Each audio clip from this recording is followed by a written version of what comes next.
Olá pessoal, sejam bem-vindos a mais uma aula de banco de dados. Na aula de hoje nós falaremos sobre introdução aos conceitos de processamento de transações. Um dos papéis do SGBD é processar transações. Um conjunto de operações, elas podem estar todas dentro de uma única transação. Vou dar um exemplo aqui. Vamos supor que eu tenho lá operação financeira em uma conta corrente, tá? Então eu vou transferir o valor da conta A para a conta B, da conta do usuário A para a conta do usuário B. Então, do ponto de vista do usuário, eu posso estar fazendo várias operações ao mesmo tempo. Eu posso tirar dinheiro de A, colocar o dinheiro na conta de B e atualizar o saldo dessas duas contas. Do ponto de vista do SGBD, essa é uma única transação. Então, a transação ela acontece por inteiro ou simplesmente não acontece. Eu não posso simplesmente tirar o dinheiro de A e não acrescentar na conta de B. Uma transação, ela executa basicamente duas operações, que é a leitura e escrita de um item X qualquer. Nesse momento, eu não vou me preocupar com a granularidade desse item, se ele é um atributo, se é uma tupla, se é uma tabela inteira, isso não faz diferença nesse momento. O importante é, quando eu estou lendo um item X qualquer do meu banco de dados, ou seja, executando a operação read item do item X, eu estou transferindo o item X do banco de dados para um buffer local dessa minha transação que executou essa operação. E se eu estou executando uma operação de escrita de um item X qualquer, ou seja, o write item X, eu estou transferindo o valor de dados que está dentro de X, que é o buffer local da minha transação, que está executando essa operação, para o banco de dados de uma forma efetiva. Uma transação, em geral, ela tem um conjunto de leituras e gravações dentro dela. Então vamos pensar que eu posso ter uma transação que faz todo o processo de reserva de uma passagem aérea, ou toda a compra em um e-commerce. E entenda que todo o processo de compra de passagem aérea é: eu entro na aplicação, seleciono a passagem, faço o pagamento, confirmo. Então todas essas operações são leituras e escritas no meu banco de dados. Isso tudo pode estar em uma determinada transação. A comunicação do meu programa de aplicação com o banco de dados, ele acontece por meio de alguns estados que essa transação executa. E isso funciona da seguinte forma. O programa de aplicação, quando ele quer começar uma transação, ele executa um comando de begin transaction. E aqui ele faz um conjunto de leituras e escritas no banco de dados. Nesse momento aqui de leitura e escrita, a minha transação ela está ativa, ela está no estado ativo. Quando o meu programa de aplicação ele quer finalizar essa transação, ou seja, parar de executar a leitura e gravação no meu banco de dados, ele executa aqui um comando uma instrução de end transaction.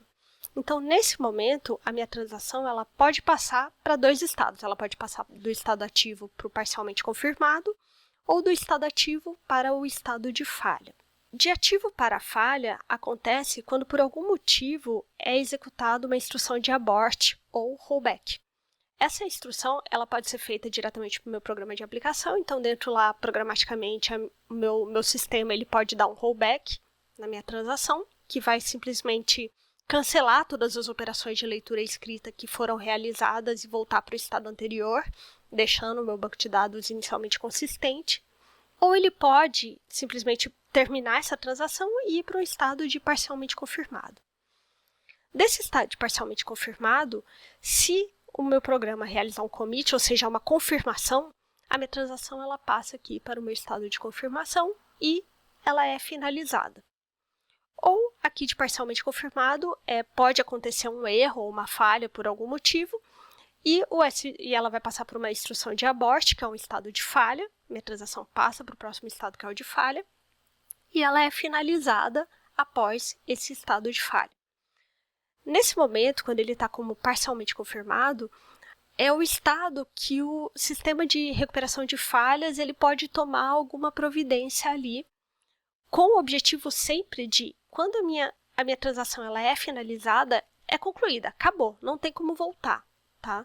Então, finalizou, ou por um commit ou por um abort, ela está finalizada. Se for por um abort, o meu sistema de recuperação de falha ele tem que, de alguma forma, voltar para o estado anterior. Se ele foi confirmado, acabou, não tem como voltar mais. Poxa, mas eu fiz uma reserva de passagem aérea e eu fiz um negócio que eu passei o cartão de crédito errado no final. Não tem problema, ela foi finalizada com o cartão errado e depois você vai abrir uma nova transação para fazer esse ajuste desse dado. Então, do ponto de vista de transação, ela foi finalizada. Se você quiser consertar do ponto de vista do usuário, vai ser aberta uma nova transação. Tá? Então, vejam que ela passa por vários estados e no final, ou você faz tudo ou você não faz nada. Nós estamos aqui na ferramenta pgadmin. E nós vamos executar alguns comandos associados à transação aqui nessa ferramenta client, utilizando o Postgres como SGBD. Em geral, essas ferramentas elas já estão definidas com um commit automático. No pgadmin, essa configuração está aqui, autocommit, tá marcado aqui. Se eu desmarcar esse autocommit, significa que tudo que eu fizer aqui, ao final, eu preciso dar um comando de commit para que essa transação, ou seja, esse conjunto de coisas que tiverem aqui, para que elas sejam confirmadas. Tá? Então, esse aqui é o comando de commit. Bom, lá na máquina de estados de uma transação, a gente começa a transação com o comando begin transaction, faz todas as operações de leitura e escrita e no final o end transaction. No Postgres isso muda um pouquinho. A transação ela pode começar em um begin. Aqui eu crio uma sequência de comandos. Sempre finaliza a transação com um commit para concluir, para efetivar e assim ela passa a ficar de forma definitiva no seu banco de dados, ou o comando rollback, que é para desfazer tudo que foi feito no corpo daquela transação, certo? Então eu vou dar um exemplo aqui. Eu vou criar um comando que insere um novo dado na tabela funcionário. Então, vejam, eu tenho aqui a minha tabela funcionário, vou ordenar por nome. Então, esses são todos os funcionários que estão na minha tabela. Agora, eu vou inserir um novo funcionário aqui, e esse funcionário vai se chamar Ana. Quando eu rodar esse comando de inserção,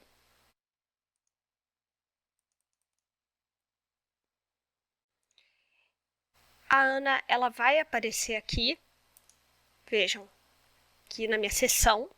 Então, ela ainda não está definitivamente no meu banco de dados, tá? Ela está só na memória aqui da minha seção. Se eu logar com outro usuário, não aparece para ele. O que significa que eu posso fazer um rollback aqui e voltar para o estado anterior. Tá? Então, fiz o rollback, ele retornou com sucesso e a Ana não está mais aqui. Certo? Ela sumiu aqui da minha tabela. Agora, se eu inserir a Ana novamente, como ela não está mais na minha tabela, eu posso inserir novamente. E vejam que agora ela voltou para a minha seção. Ela está aqui na memória, embora ela não esteja confirmada. Tá? Ainda não houve um commit. Mas, se eu realizar um commit aqui, a Ana passa a ficar definitivamente no meu banco de dados. Então, qualquer usuário agora passa a enxergar a Ana. Agora ela está aqui em definitivo. Se eu executar o comando de rollback, ela não será removida do meu banco de dados porque ela não está mais em memória. Agora ela já está definitivamente na minha tabela funcionário. Certo? Então, o commit e o rollback são os fechamentos de uma transação. Que eu executei comando a comando só para exemplificar, mas eu poderia muito bem fazer igual aparece aqui na documentação do Postgres. Então, ele tem aqui um exemplo, que eu criei aqui o begin, que é o começo da transação, as instruções que eu quero executar, e eu fecho essa transação com commit. O Postgres ele ainda traz aqui a funcionalidade do save point, que é uma forma de marcar pontos de rollback, certo? Então, por exemplo, aqui ele faz um update na tabela contas e altera o saldo da Alice. Daí ele grava aqui um ponto de salvamento dessa transação. Ele executou o update e gravou um ponto. Daí ele executa aqui um novo update no Bob.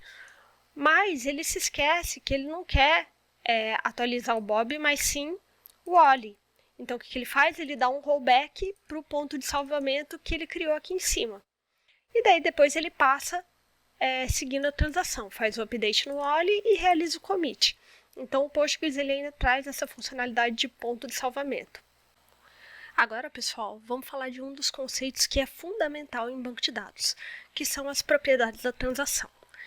São basicamente 4 propriedades que definem esse acrônimo ACID, ou ACID, que são elas: atomicidade, consistência, isolamento e durabilidade.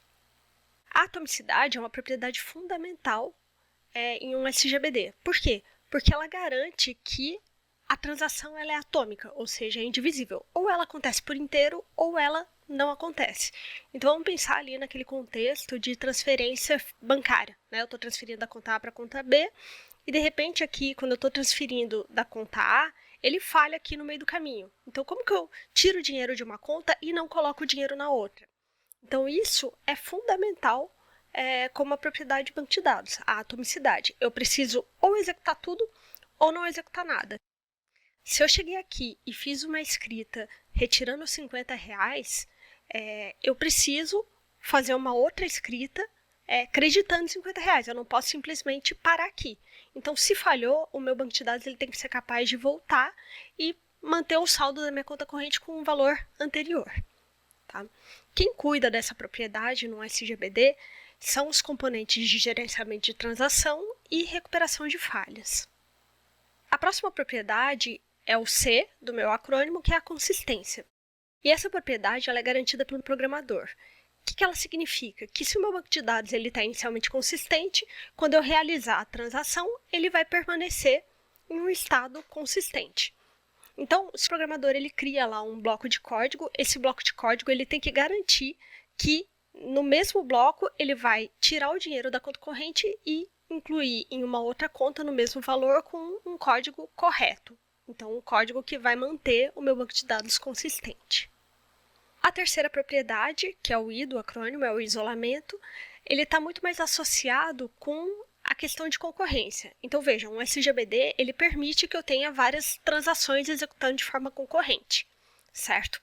Então, se eu tenho várias transações executando concorrentemente, cada transação ela tem que ter a impressão de que ela está executando sem o impacto de outra transação. Então, eu tenho aqui a transação 1, que está alterando o item de dado A e está alterando o item de dado B. E eu tenho aqui a transação 2, que altera também o item A. Mas a transação 2 ela não pode ter impacto no item A que T1 está alterando. Então, T1 ela vai executar totalmente sem nenhuma interferência de outra transação. É basicamente isso que diz a propriedade de isolamento. O isolamento ele é garantido pelo módulo de controle de concorrência do SGBD. Por fim, a última propriedade é a de durabilidade. Ela tem a ver com a confirmação de uma transação. Então, uma vez que aquela transação foi confirmada, ou seja, ela passou pelo commit e realizou sua confirmação, não há como desfazer tudo que foi feito nessa transação. Então, mesmo que haja alguma falha no sistema ou qualquer coisa de memória, o banco de dados ele é responsável por manter essa transação do jeito que ela foi realizada. Então, eu fiz lá a minha transferência de financeira da conta A para a conta B. Uma vez que eu realizei o commit, não há como desfazer essa transferência. Se eu quiser voltar o valor para um outro valor, eu preciso criar uma outra transação que altere o valor desse saldo. Quem é responsável pela propriedade de durabilidade é o módulo do SGBD de recuperação a falhas. Agora, vamos falar um pouquinho sobre como que funciona a execução concorrente de transações. Então, nós dissemos que uma transação é uma unidade, né? É algo atômico que possui um conjunto de operações. E esse conjunto de operações, em geral, é leitura e escrita de dados, certo? Um conjunto de transações, elas podem ser executadas de forma simultânea. E essa execução simultânea de várias transações a gente chama de schedule, ou plano de execução. Então, um plano de execução, ele possui N transações, ou seja, T1, T2, T3, T4, Tn, várias transações, que são operações que podem ser intercaladas. Tá? Então, o schedule, eu tenho aqui várias transações que executam operações aqui ao longo do tempo. Ao longo do tempo é de cima para baixo. E essas operações, elas podem ser executadas de forma intercalada.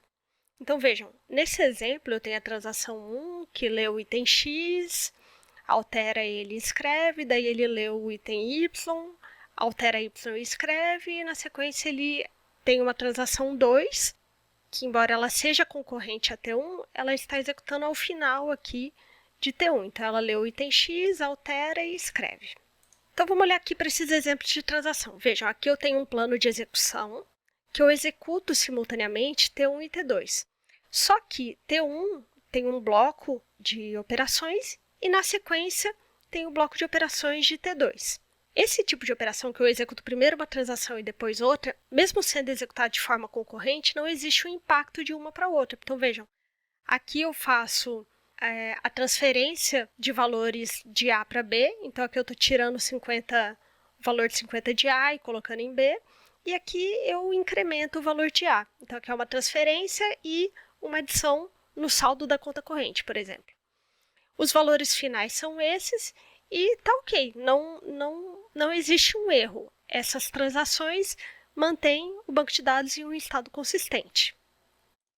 Se eu fizer o contrário, executar primeiro o T2 e depois executar T1, aqui mudar a ordem das execuções, mesmo estando em um plano de execução e podendo executar concorrentemente, ao final os valores são diferentes, mas está ok também, certo? Porque o que eu fiz primeiro? Eu adicionei valor à conta corrente de A e depois eu transferi 50 de A para B. Os valores são diferentes do anterior, mas ainda assim o meu banco de dados ele permanece aqui em um estado consistente. É importante lembrar que eu consigo garantir ordem de execução quando eu coloco tudo dentro de uma única transação. Então, por exemplo, aqui eu estou fazendo uma transferência financeira da conta corrente A para a conta corrente B. Então, eu coloquei tudo em uma única transação, por isso eu consigo garantir que ele vai transferir e mudar de A para B. Se eu tivesse separado isso em duas transações, ou seja, eu escrevo em A na transação T1 e eu altero B numa transação 2, eu não consigo garantir a ordem de execução. Então, eu poderia muito bem creditar em uma conta sem debitar da outra, certo? E daí sim eu perderia a questão da consistência do meu banco de dados. Então, se eu quero garantir uma ordem de execução, eu preciso colocar tudo dentro de uma mesma transação. Se eu coloco coisas em transações diferentes, aí eu assumo que o meu SGBD ele pode ali intercalar como for conveniente para ele. Obviamente que o SGBD ele sempre vai olhar o que acontece ao longo do tempo, quem veio primeiro, existem algumas regras para você intercalar as transações, mas ele não necessariamente garante a ordem de execução. Então, eu não consigo garantir que T1 vai executar antes de T2 ou T2 antes de T1. Mas eu consigo garantir que dentro de T1 ou tudo será executado ou nada será executado. Então, essa intercalação, essa terceira opção aqui que nós estamos vendo, ela deixa o meu banco de dados em um modo inconsistente. Por quê? Vejam, eu estou lendo A, então eu estou lendo o valor 100.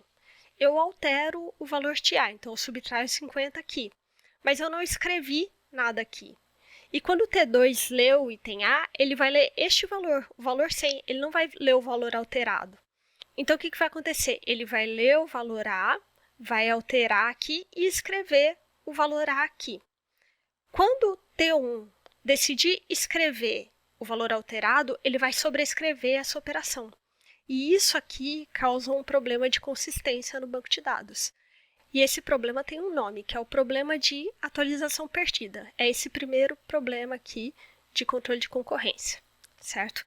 Então, quando eu tenho várias transações acontecendo de forma concorrente, se elas forem executadas de uma forma descontrolada, se meu SGBD não estiver bem configurado para tratar esse excesso de concorrência, vários problemas podem acontecer. Esse que a gente viu é um deles e existem alguns outros. Dentre eles, os principais problemas são atualização perdida, atualização temporária ou leitura suja, resumo incorreto e leitura não repetitiva. Agora nós vamos passar por cada um desses problemas e nas próximas aulas nós veremos como resolver esses problemas. O problema de atualização perdida ele acontece quando eu tenho duas transações que acessam o mesmo item de banco de dados em operações intercaladas, ou seja, concorrentes. E esse acesso ele pode resultar em itens de banco de dados com valor incorreto. Então, vamos olhar aqui para esse exemplo. Eu tenho um plano de execução aqui, concorrente, com operações intercaladas. E está tudo bem, não tem problema as operações serem intercaladas, contanto que não cause esse tipo de inconsistência. Então, vamos avaliar aqui o que acontece. T1 faz a transferência, por exemplo, uma transferência bancária do valor da conta A para a conta B. Então, aqui eu vou ler um item X, subtrair um valor de X e escrever ele. Depois eu vou ler um item Y, somar um valor a Y e escrever, certo? Então, por exemplo, eu estou lendo aqui o item de dado X que tem um valor 40. Vou subtrair N, vamos colocar que N é um valor 5. Então, 40 menos 5, X agora tem um valor 35. Nesse momento aqui, eu deveria escrever o valor 35 no meu banco de dados. Só que T2 está executando aqui de forma concorrente. Então, quando chega aqui na leitura de X em T2, ele vai ler o valor 40, que é o mesmo valor que foi lido por T1. Aqui ele vai adicionar um valor M a esse 40, então vamos supor que esse M vale 2, então o valor X vai passar a ter o valor 42. Quando chegou em T2, ele sobrescreveu a escrita do valor X. O item X tem um valor agora incorreto porque sua atualização por T1 é perdida, ou seja, é sobrescrita pelo valor de T2. Então esse é o problema da atualização perdida. O outro problema é o da atualização temporária, ou leitura suja. Esse problema ele acontece quando uma transação atualiza um item de banco de dados e depois a transação falha por algum motivo. Vamos olhar aqui esse exemplo. T1, ela lê o item X e atualiza, e quando chega aqui, nesse ponto, acontece uma falha. Quando acontece uma falha em uma transação, o que precisa acontecer? O banco de dados ele precisa voltar ao valor anterior. Então, vejam, eu li o valor X, eu li 40. Subtraí 5 de 40 e escrevi aqui 35. Nesse momento, ele falhou. Só que T2 leu aqui o valor 35 e fez a alteração nele aqui, subtraiu 2, certo? E escreveu aqui o valor 33. Só que ele escreveu aqui com base no valor 35. E esse valor 35, aconteceu uma falha aqui, ele vai voltar para o valor anterior. Então, essa leitura de X por T2 leu um item sujo, certo? Realizou uma leitura suja. Então, esse é um problema de atualização temporária. Ele lê um valor que foi gravado temporariamente. O SGBD ele precisa, de alguma forma, saber tratar esse tipo de problema. O próximo problema, que é o problema do resumo incorreto, ele está associado a funções que realizam ali agregações. Então, por exemplo, uma função de soma. Vamos supor aqui que T1 está tentando realizar a transferência de valores. Só que nesse meio do caminho, existe uma transação que está tentando, por exemplo, somar o saldo bancário de todas as contas correntes de uma determinada agência. Então, ele está somando, ele está fazendo uma agregação ali de um valor de uma série de itens de banco de dados. Então, ele está aqui realizando uma função de agregação. Tá? Então, vejam, eu li o item X, subtraí N de X e escrevi X. Ok. Aqui, eu li o item de X, que foi o item atualizado por T1, e adicionei à minha soma o valor de X, certo? Só que o que acontece? Aqui eu leio o valor de Y e adiciono à minha soma o valor de Y, só que Y ainda não foi atualizado. Então, vamos supor que eu estou tentando aqui subtrair R$5 da conta de um cliente A. Então, esse cliente ele tem R$40 aqui e eu estou tirando os R$5 dele. E aqui eu estou pegando o meu cliente B, que tem um valor qualquer aqui, R$30, e eu vou adicionar os R$5 que eu tirei aqui na conta dele. A minha operação de soma, ela consegue pegar o valor atualizado de X, mas ela não pega de Y, porque Y acontece depois. Então, olhando aqui o problema do resumo incorreto, T3 lê X depois que N é subtraído e lê Y antes que N seja somado. Um resumo errado é o resultado. Ou seja, esse resumo ele tem um problema porque ele não recebe o valor atualizado de Y. E o último problema é o problema da leitura não repetitiva.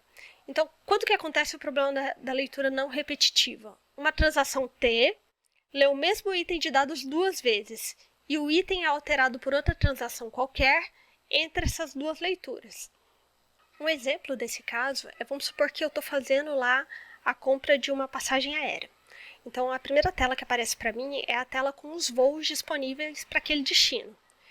Os voos disponíveis são os voos que possuem assento disponível, certo? Então pronto, eu decidi por um voo que possui assentos disponíveis. Aí eu vou para a próxima tela, que é a tela que eu decido qual assento que eu vou querer reservar para mim. Só que aí quando eu decidi reservar e marcar o assento daquele voo, alguém foi lá e já comprou o assento que eu pretendia reservar e o voo já não tem mais disponibilidade de assentos. Então vejam, eu realizei duas consultas ao mesmo item de dados em momentos diferentes e nesse meio tempo veio uma outra transação e realizou alterações ali. Então, a primeira leitura que eu fiz, eu tinha assento disponível, na segunda, quando eu fui reservar, ele já não existia mais. E assim nós fechamos essa parte de problemas associados à execução de transações de forma concorrente. Nas próximas aulas, nós veremos como fazer para resolver esses problemas. Tá? Até lá!